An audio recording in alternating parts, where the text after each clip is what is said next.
positions with local hospitals, and we have hospital executives on our school advisory board. They help us with curriculum development, and they tell us what skills and unique experience they need in their nurses. This will allow us to graduate local nurses with the exact education to excel in our local hospitals. It's a win for our academy.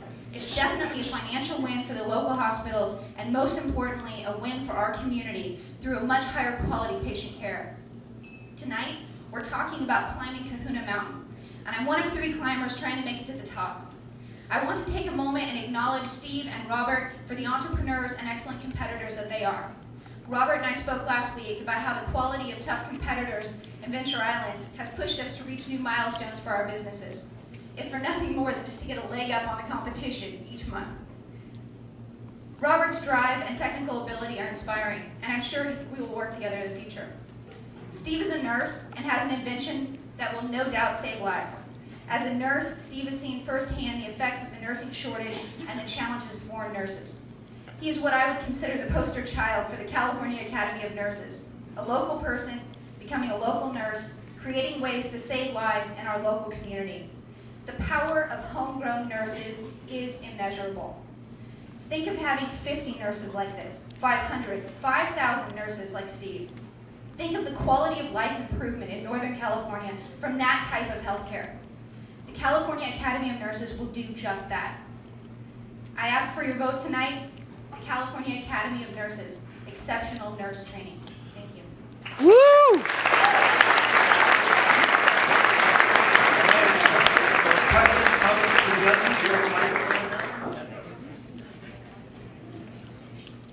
One quick question that I have is, obviously accreditation is a major milestone for you. You've been at it for 7 years. What happens if you don't get it within a certain time frame? And what is your expected time frame to get the accreditation? We're in our final stage right now. You actually have to have a running associate degree program that's not the Associate of Nursing program, and we started our Associate in Accounting and Associate in Agribusiness about 2-3 months ago now. So that's one of the final stages. We have to have that running for a certain period of time. That's why we're expecting the fall of '09 to be able to start classes. I'm looking at things from the other side of the table. 10 schools doesn't seem ambitious enough to me. What's going to allow you to scale more rapidly to exceed those 10 schools? What do you need?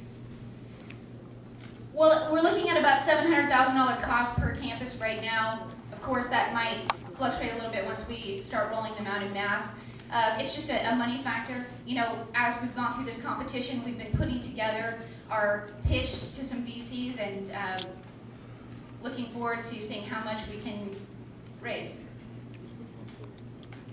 So first of all, I should say that I think your objective is great, since we all suffer from the nursing shortage, so good for you for targeting the need. I guess my question is, why is it in your judgment that the traditional nursing education infrastructure hasn't responded to this shortage? Is it a matter of cost? And is that how you're different than the traditional schools? Well, there's been sort of a perfect storm here in California where we have the aging baby boomers, we have more people, going into needing more health care right now. We have the nurse-patient ratio at the highest, or the lowest percentage that it's ever actually been. And then we have the bureaucracy, like I talked about, where we're in 7 years right now of trying to get accreditation for a school. There, any other type of college, like I said, we're already running career college, we're running other associate programs. Those were steps that they made us do just to get to this point. So the bureaucracy is huge. The public and private institutions that run most of the nursing schools, like Butte College and Chico State, it's not their core business. It's one element of an entire program. And so there's only going to be a certain amount of focus that's placed on it. The other problem is the practical training hours. And the traditional system that's been used is to look at the 9 a.m. to 5 p.m. hours. They have to go into a hospital, they have to be with a certain type of nurse and get those practical training hours done. And